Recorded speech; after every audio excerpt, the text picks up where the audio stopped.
Bien, amigos, estamos con un interesante programa el día de hoy en Libertad Ciudadana, con dos representantes de la Organización de las Naciones Unidas para la Alimentación y la Agricultura, la FAO, el representante asistente del programa Jorge O. Elgegren y Renber Pineo Taco, coordinador técnico nacional del proyecto Semillas Andinas. La pregunta creo que se cae madura, ¿no? El Perú en el siglo XV o XVI alimentó a Europa, ¿no? Cuando Europa pasó hambre, ¿no? Y de Perú llevaron papas y alimentaron y salvaron a Europa de la muerte, ¿no? Entonces Europa nos debe demasiado. Y ahora, hoy, existen más de 3.000 especies de papas en el Perú.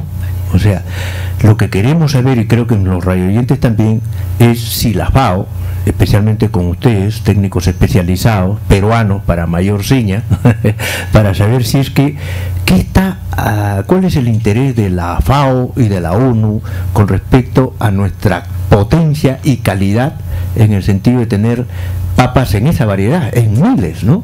De repente salvaremos al mundo nuevamente como lo hicimos a Europa en los siglos XV, XVI. Sí. Gracias. Bueno, efectivamente el Perú y toda la zona altoandina entre Perú y Bolivia son los centros de origen de una diversidad de especies, ¿no? Eso ha dado lugar a que, por ejemplo, en 1945 se salvaran más de 1 millón de personas de la hambruna ocasionada por una peste en Irlanda del Norte, ¿no? Claro. No había medios o programas de control para la rancha, y esta enfermedad prácticamente ha destrozado todos los cultivos, y a raíz de eso emigraron más de 1 millón de personas y murieron al mismo tiempo esa cantidad de personas.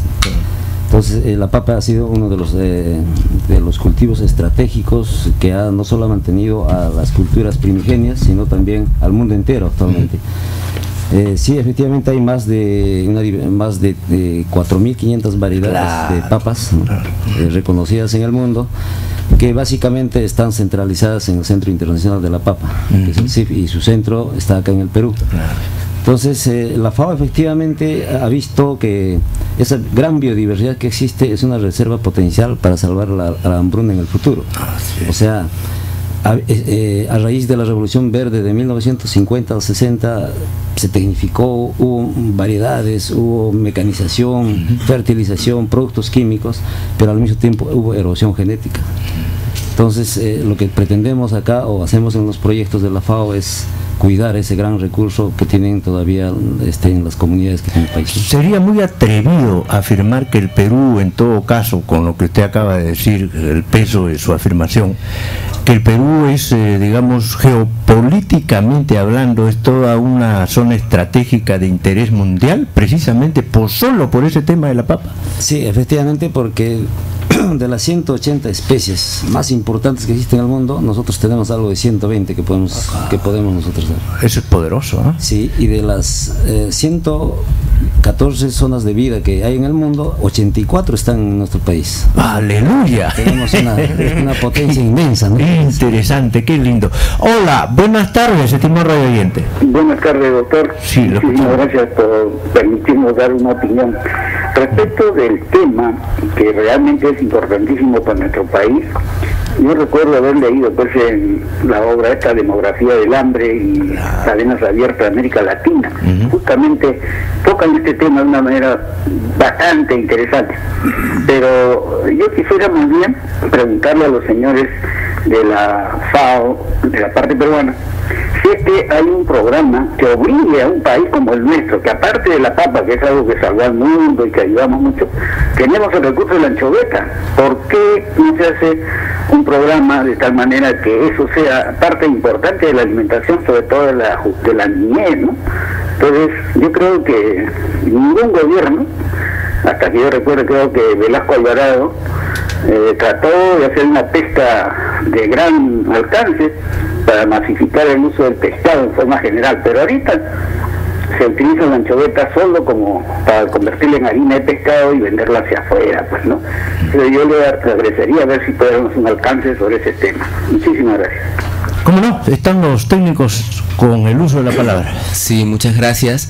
Nosotros no podemos responder por el gobierno, obviamente, pero sí podemos observar que en los últimos años, específicamente desde el año 2006, ha habido un esfuerzo liderado por diferentes organizaciones, tanto del sector privado como el ITP, el Ministerio de la Producción o la propia Universidad Cayetano Heredia, para masificar el uso de la anchoveta como elemento nutricional, ¿no es verdad?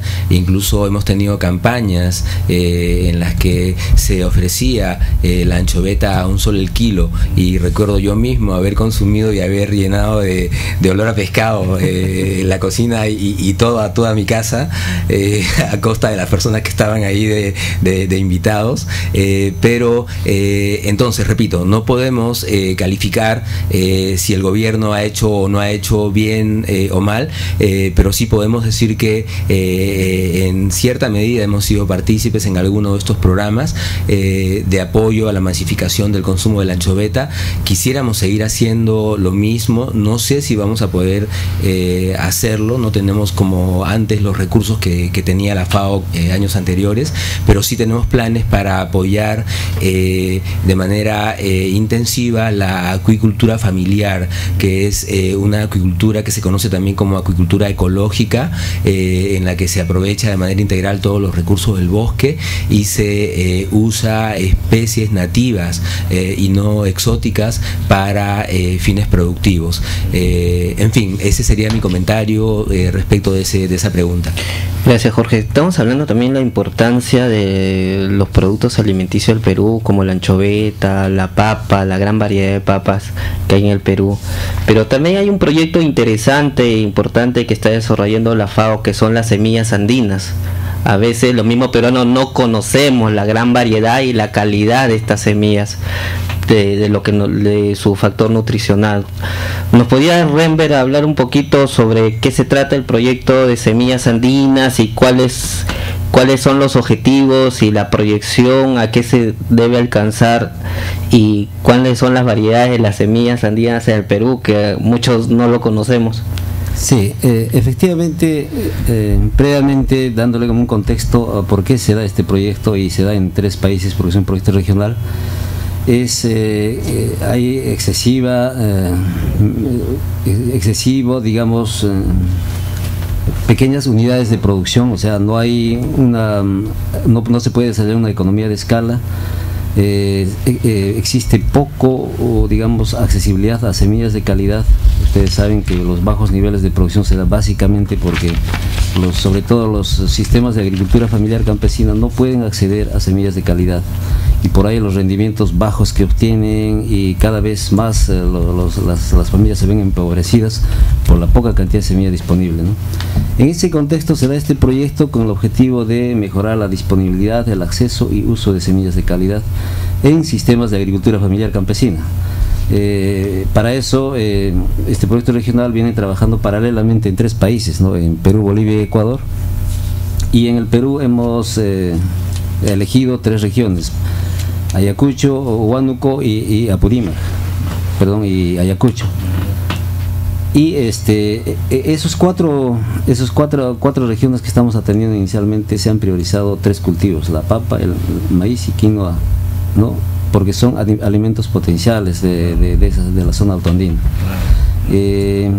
Nuestro proyecto en sí está orientado a mejorar la calidad de las semillas en estos sistemas de agricultura familiar campesina, ¿no? Para eso, ¿qué hemos hecho? Ustedes hablaban algo de lo que es asociatividad. Nosotros hemos conformado grupos organizados de productores en base a esos cultivos, ¿no? Con enfoque de cadena y basado en variedades nativas. Es muy importante lo que estamos hablando el día de hoy, de desarrollo de políticas y las estrategias de seguridad alimentaria. Y hemos visto de que se ha priorizado la quinoa como un cultivo estratégico y elemento nutricional importante. ¿Podría hablarnos un poco de la quinoa, de su valor nutricional, de cuántas variedades existen en el Perú de quinoa? Sí, bueno, inicialmente el centro de origen de la quinoa, por información y todos saben que es la zona circunlacustre de Perú y Bolivia. es la mayor zona de biodiversidad. Existen aproximadamente registrados igual 3.000 entradas o selecciones o ecotipos que se le llaman a esas a las quinoas que hay en esa zona, ¿no? De las cuales, bueno, han hecho trabajos de mejoramiento y han obtenido variedades que actualmente tenemos en el mercado. Bueno, la quinoa, como ningún otro vegetal, posee las mejores virtudes alimenticias que podría tener un vegetal, en este caso, ¿no? Tiene aproximadamente un promedio de entre 14 a 21% de proteínas y es comparado incluso con el huevo, la carne y el queso, ¿no? Como alimento.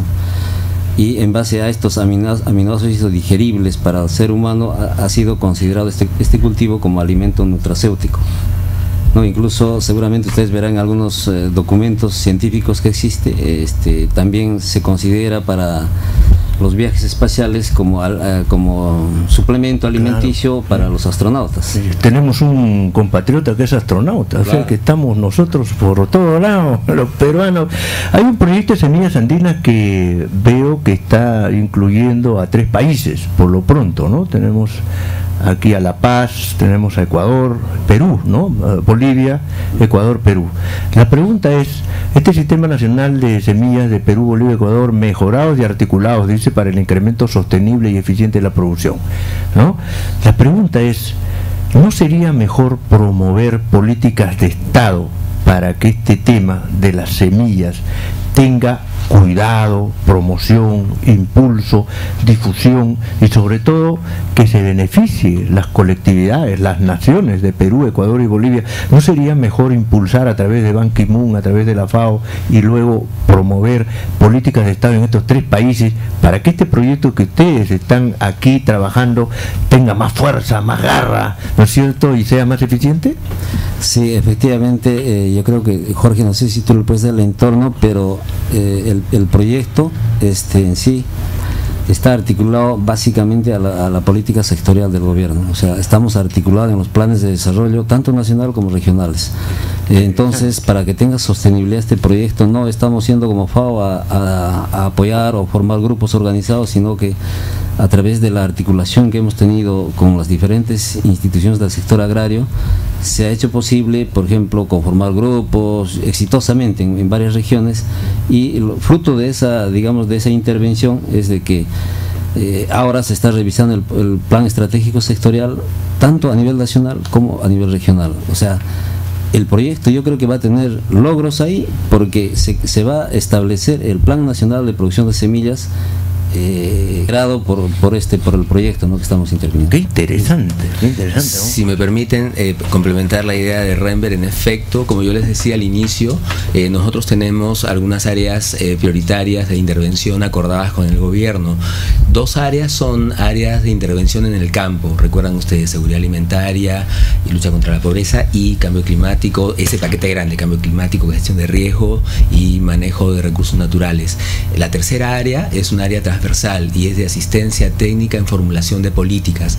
La lección que hemos aprendido en la FAO es que no podemos quedarnos en el trabajo en el campo. Eso es bueno, sí, ayuda, incrementa productividad, genera asociatividad, puede tener efectos muy discretos y altamente identificados en el espacio y en el tiempo, pero necesitamos de todo eso sistematizar y aprender las lecciones, y esas lecciones convertirlas en política pública, nacional, regional, local, y por eso es que es tan importante que lo que hagamos tenga su correlato tanto en el campo como en formulación de políticas. Correcto, qué interesante.